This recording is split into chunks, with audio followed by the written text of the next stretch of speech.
চীনের সব খাবারই কি হালাল বা হারাম? চায়নার সব খাবারই কি হালাল বা হারাম কিনা? আমি যাওয়ার পরেই কি সব খাবার গ্রহণ করতে পারবো কিনা? আসসালামু আলাইকুম, আমি নয়ন আহমেদ, ইঞ্জিনিয়ার হযরত শাহজালাল আন্তর্জাতিক বিমানবন্দর টার্মিনাল 3। আজকের এই ভিডিওর মাধ্যমে যে বিষয়টি নিয়ে আলোচনা করব সেটা হচ্ছে চীনের সব খাবারই কি হালাল বা হারাম কিনা। আমি যখনই যাওয়ার পরেই নর্মালি হচ্ছে আমরা যখনই বাংলাদেশে ট্রাভেল করি বা এক জায়গা থেকে অন্য জায়গায় যাই, যাওয়ার পরে আমরা যেভাবে অবাধে কোনো কিছু কিনে খাই বা রেস্টুরেন্টে খাবার গ্রহণ করে থাকি, আমাদের মাথায় কিন্তু কখনোই আসে না, আমরা কিন্তু কখনোই জিজ্ঞাসা করি না যে এই খাবারটা হালাল কিনা বা আমি যে খাবারটা কিনতেছি সেটার মধ্যে হারামের কোনো উপকরণ রয়েছে কিনা। বাট চায়নাতে আপনি যখন যাচ্ছেন আপনাকে মাথায় রাখতে হবে যে এই বিষয়টা অবশ্যই আপনাকে মাথায় রেখে তারপরে কেনাকাটা করতে হবে, কারণ চায়নার ম্যাক্সিমাম খাবারগুলোই হালাল হয় না।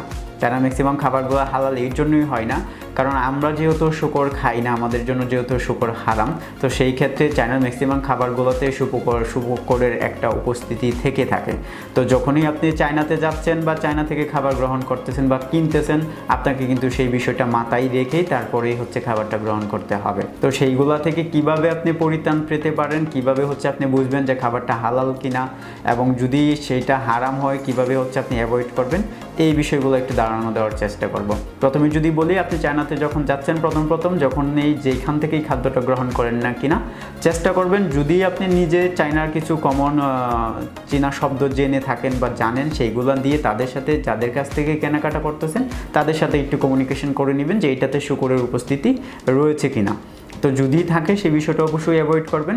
আর যদি আপনি সেই চেনার ভাষার জটিলতার কারণে আপনি তাদেরকে জিজ্ঞাসা না করতে পারেন, তাহলে চাইলে কিন্তু কিছু চাইনিজ ক্যারেক্টার আপনি মুখস্থ করে যেতে পারেন, যেটাতে দেখলে বা ওদেরকে দেখাইলে ওরা বুঝতে পারবে। বা আপনি যদি এইটা দেখায় ওদেরকে ওই ক্যারেক্টারটা দেখিয়ে যদি বলেন যে এইটার উপস্থিতি এটার মধ্যে আছে কি না, তাহলে কিন্তু তারা সহজে বুঝতে পারবে যে আপনি হালাল হারামটা খুঁজতেছেন। আর যখনই আপনার বেশভূষা বা দেখবে বা আপনি এজ এ মুসলিম হিসেবে পরিচয় দিবেন, তখন কিন্তু তারা খুব সহজেই বুঝতে পারবে যে আপনার জন্য একটা হালাল খাবারের প্রয়োজন। তো এই বিষয়গুলো মাথায় রাখবেন। এরপরে যদি আমি বলি, যখনই হচ্ছে আপনি রেস্টুরেন্টে খাবার খেতে যাচ্ছেন, চেষ্টা করবেন কনফার্ম হওয়ার জন্য যে এটা একটা মুসলিম রেস্টুরেন্ট, কারণ আপনি মুসলিম রেস্টুরেন্ট ছাড়া খুব সহজেই অন্যান্য রেস্টুরেন্টগুলো থেকে হালাল খাদ্য পাবেন না। তো যদি সেটা মুসলিম রেস্টুরেন্ট হয় তাহলে আপনি কিন্তু নিঃসন্দেহে সেই খাবারগুলো গ্রহণ করতে পারতেছেন। অথবা যদি কোনো অমুসলিম রেস্টুরেন্ট থেকে আপনি খাবার গ্রহণ করে থাকেন, তাহলে চেষ্টা করবেন তাদের সাথে কমিউনিকেশন করে অথবা চাইনিজ যে ক্যারেক্টারগুলো রয়েছে সেগুলো একটু বুঝে শুনে নেওয়ার জন্য যেটাতে খাবারটা হালাল কিনা। এরপরে বলবো, যখনই হচ্ছে সুপার শপ থেকে হচ্ছে বিভিন্ন জিনিস কিনতে যাবেন, তখন হচ্ছে হালাল লোগোটা আছে কিনা বা হালাল লেবেলযুক্ত কিনা সেই বিষয়টা একটু মাথায় রাখবেন। চায়নাতে কিন্তু অনেক সুপার শপের পাশাপাশি কিন্তু অনেক হচ্ছে মুসলিম শপ পাওয়া যায়, যেগুলো হচ্ছে পাকিস্তানিরা, বাংলাদেশি, ইন্ডিয়ানরা হচ্ছে আফ্রিকানরা পরিচালনা করে থাকে।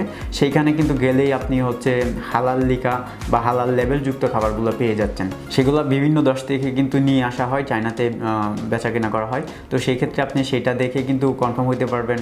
তো আপনি চেষ্টা করবেন যে হালালের লেবেলযুক্ত যে খাবারগুলো আছে সেগুলো সংগ্রহ করার জন্য। এরপরে যদি বলি, যেটা আমি বললাম যে রেস্টুরেন্টে যখন খেতে যাচ্ছেন বা হচ্ছে কোথাও থেকে কোনো খাবার গ্রহণ করতেছেন, তখন হচ্ছে যে বিক্রেতা যার কাছ থেকে আপনি কিনতেছেন সেই কর্মী বা যারা কাজ করতেছে তাদের কাছ থেকে একটু জানার চেষ্টা করবেন, বা তাদেরকে যেভাবেই হোক প্রয়োজনীয় হচ্ছে মোবাইলের ট্রান্সলেটর ইউজ করবেন যে এই খাবারটা হালাল কিনা সেটা তাদের মাধ্যমে একটু কনফার্ম হয়ে নেবেন। যদি আপনি এই বিষয়গুলো করতে পারেন তাহলে কিন্তু আপনি হালাল হারাম থেকে বেঁচে থাকতে পারতেছেন। আরও একটা বিষয় রয়েছে, যেটা হচ্ছে যে কিছু হচ্ছে চাইনিজ ক্যারেক্টার থাকে যেটাতে শুকর বা হচ্ছে অন্যান্য উপস্থিতিগুলো বোঝায়। আপনি যদি একটু কষ্ট করে, যারা ওখানে অনেক দিন ধরে চায়নাতে বসবাস করতেছে বা হচ্ছে গুগলে সার্চ করে যদি আপনি ওই ক্যারেক্টারগুলো একটু মুখস্থ করে নেন বা একটু হচ্ছে মাথায় রাখার চেষ্টা করেন, যখনই কোনো খাবার কিনতেছেন ওই খাবারের প্যাকেটের গায়ে যে লেবেলটা রয়েছে, যে লেবেলের যে লেখাগুলো রয়েছে, আপনি কিন্তু সেগুলো যদি একটু মনোযোগ দিয়ে একটু দেখার চেষ্টা করেন, তখনই কিন্তু আপনি বুঝতে পারবেন যে আসলেই এই ক্যারেক্টারগুলো এখানে আছে কিনা।